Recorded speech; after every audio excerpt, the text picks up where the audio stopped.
From Interior Alaska's most trusted news source, this is the Fbx Evening News.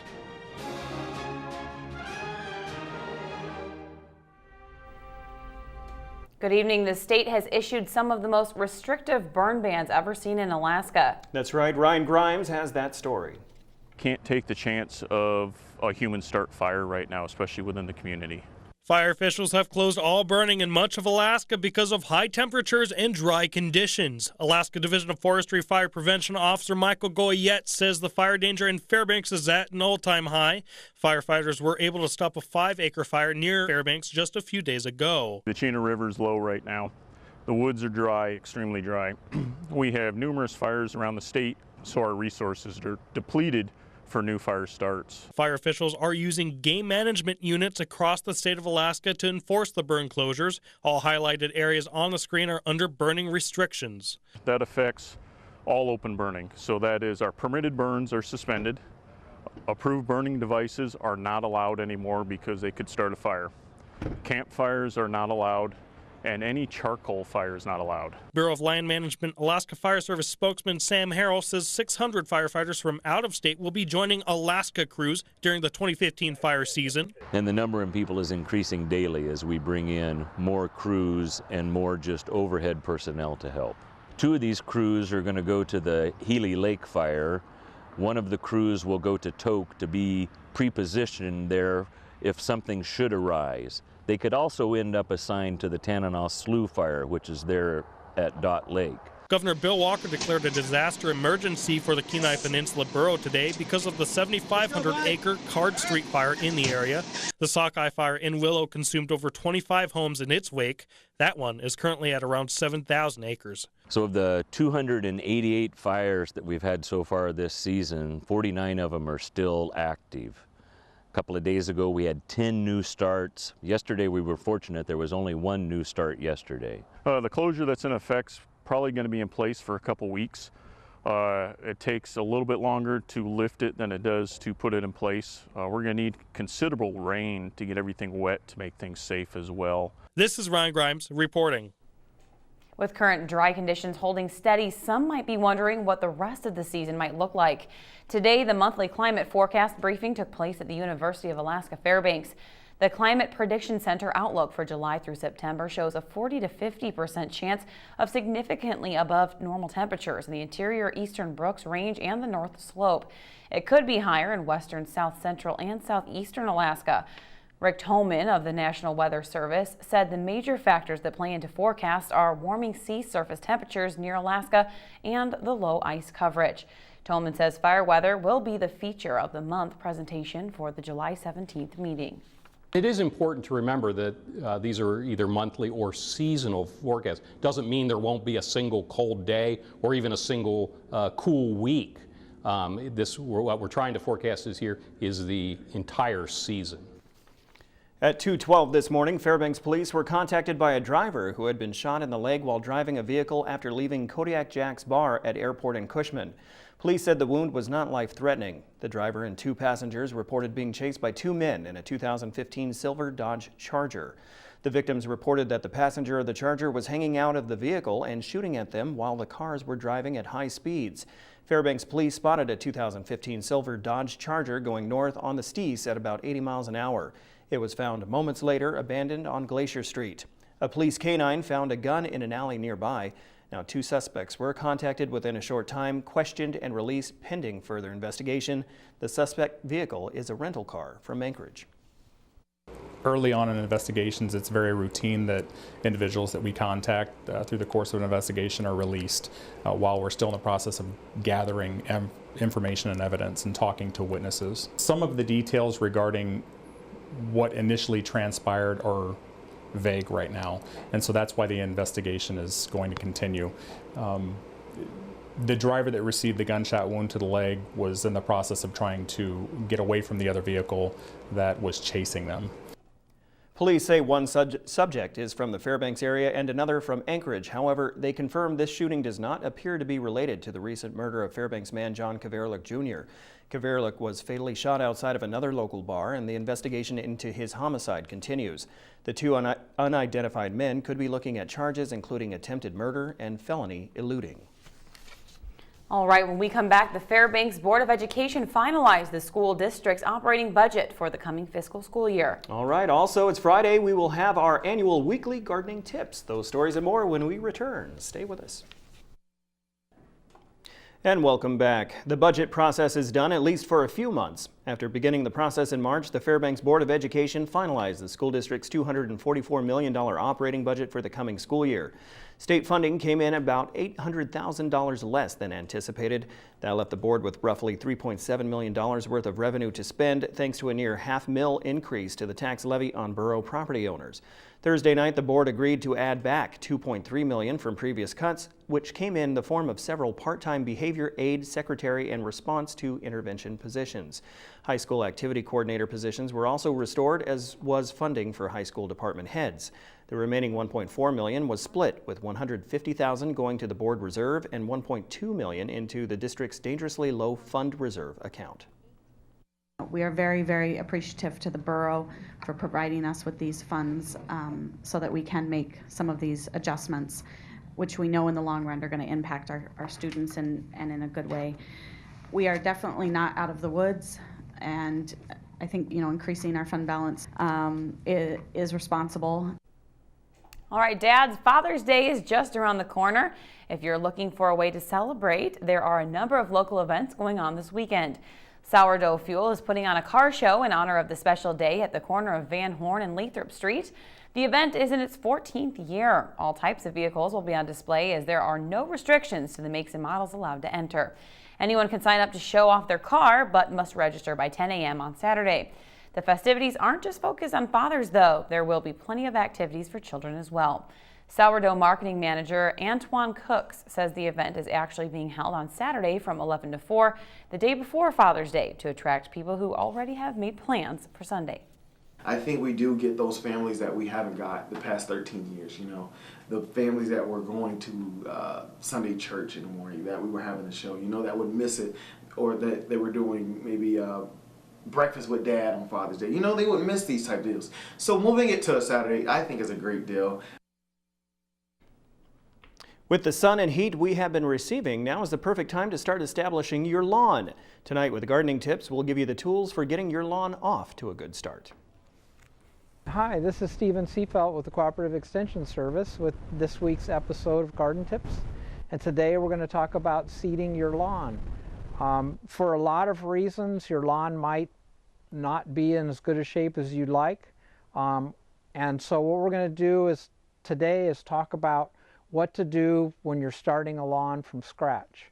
I have here in my yard an area that had sunk down a little bit, and so I brought in a bunch of soil from nearby, and I've laid it out. And because I've just gotten soil that's a little bit below topsoil, it's not good quality.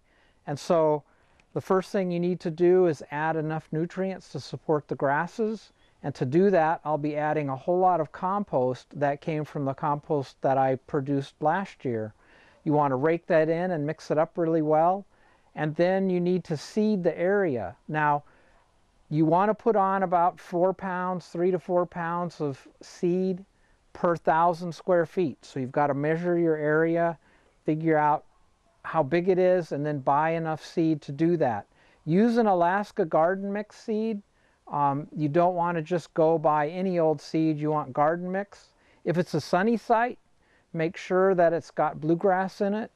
If it's a shadier site under a tree, then make sure it's got a fair bit of fescue in it.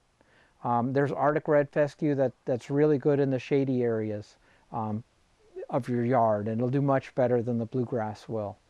At the Cooperative Extension Service, we have an excellent bulletin that's been put together about establishing and maintaining your lawn.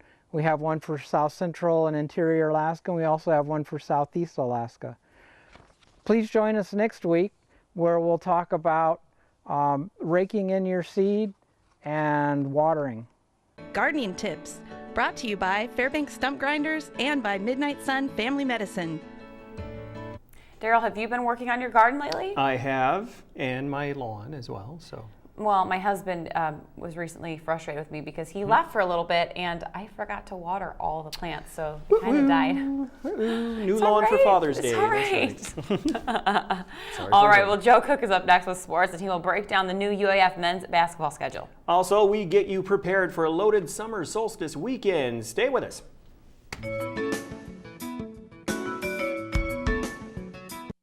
Welcome back, Interior Sports fans. Joe Cook here this Friday night to get you right for summer solstice weekend.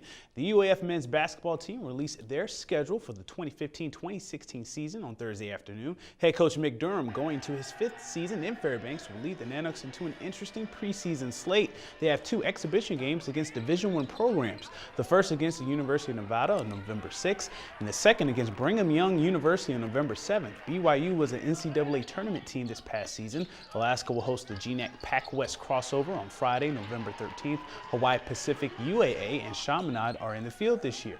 They have 2 more tournaments after that, the AT&T Jamboree and the MSUB tournament in Billings, Montana. The Nanooks open GNAC play at home on December 3rd against Northwest Nazarene. January 16th is their first date with rival UAA at the Patty Center. They play new conference member Concordia in Portland on January 21st. Alaska went 7-19 last year, and they have 9 returners to go along with 6 newcomers. For the full schedule, visit the sports page on Webster11.com. And there was another unfortunate loss for the Gold Panthers last night at Groudon Memorial Park. Alaska was looking to avoid the sweep, but the Chugiak Chinooks brought brooms to this road trip. For the 3rd straight game, the Gold Panthers had a lead but couldn't seal the deal. Top of the 7th, and Brian Lees, his double brings in Steve Shaver. In Alaska, they took a 2-1 lead as Nate Reynolds, he brings Lees home with a base knock. New manager Jeff Stevens had to use position players to throw relief in the last couple of innings. Ryan Hinks, he only gave up 1 earned in 7 innings of work with 4 Ks for the Panthers. 5 arms are set to be on the way for Alaska, and they can't come fast enough. Chugiak, they warp back with a 4th spot in the top of the 8th inning. Chugiak catcher Tyler Boxwell hit the go-ahead RBI single, and Chugiak, they overcome 5 errors to win 6-3 and sweep the Gold Panthers. Alaska falls to 1-5 on the year. Chugiak has now won 4 straight, which is best in the ABL. We really swung the bats. They came alive. We've been putting the ball in play, just not getting anything to fall.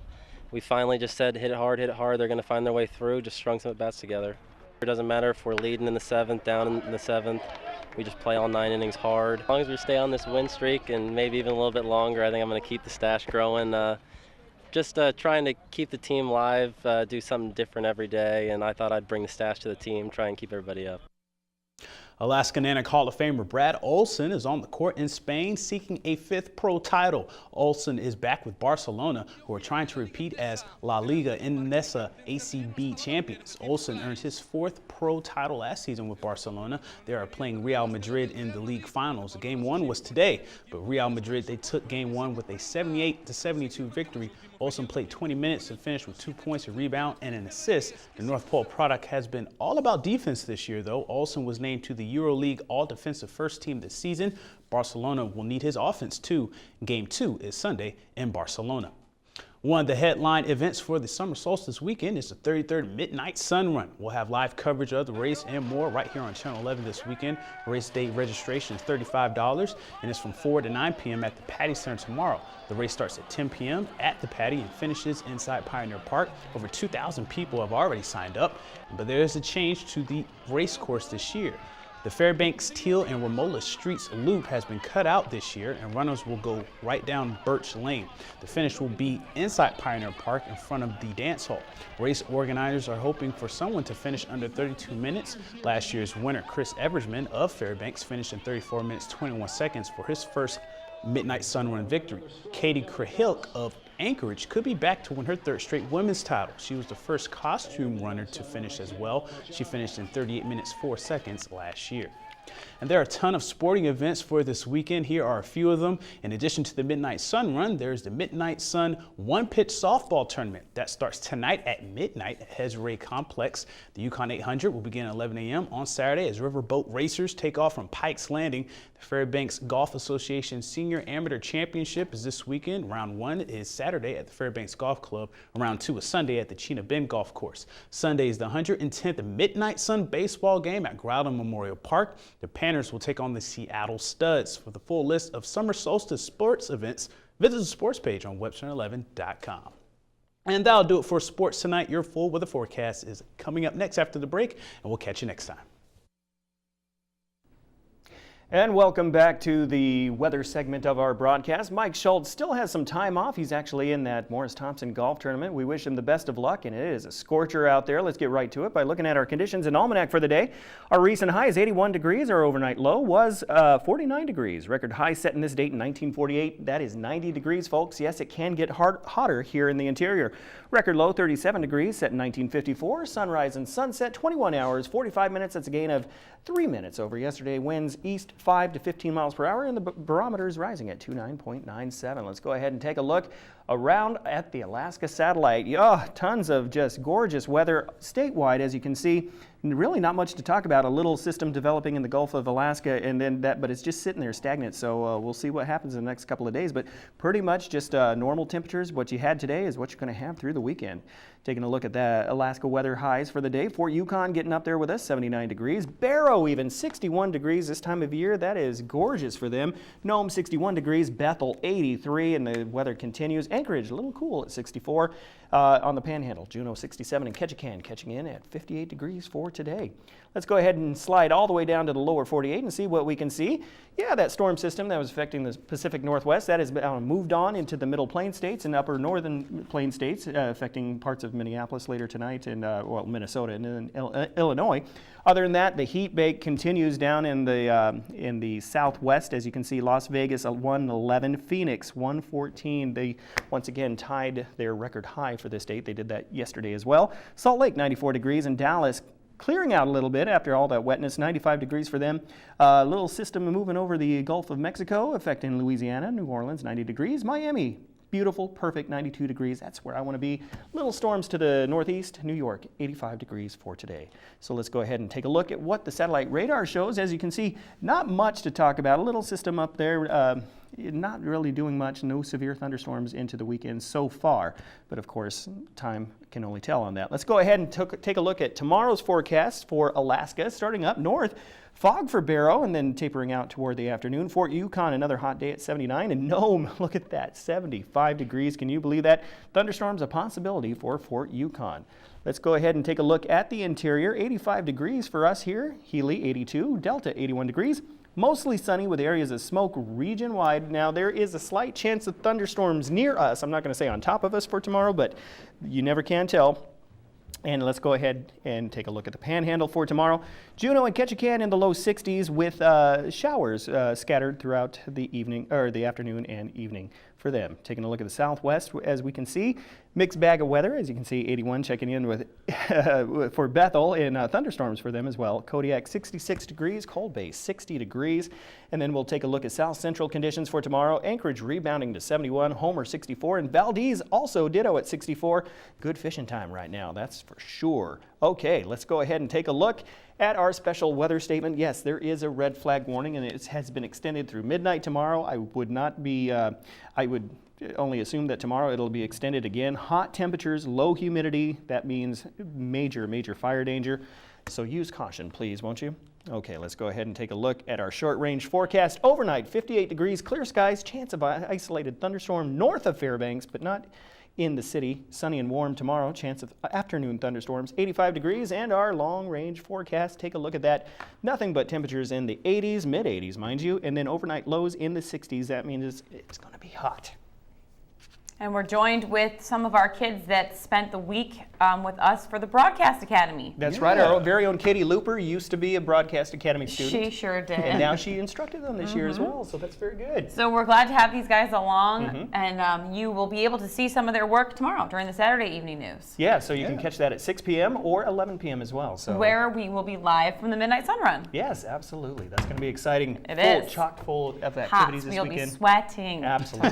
But it's all for you, Fairbanks. It all is. right. Good to see you guys. Awesome. That will wrap up this edition of the Fairbanks Evening News. We are glad you could join us. Tonight on NBC Nightly News, a correction officer at the New York prison where 2 convicted murderers escaped this month has been placed on leave. That's next with Lester Holt. You can join us here 6 days a week at 6 and 11 or online anytime at Webster11.com. How about Broadcast Academy?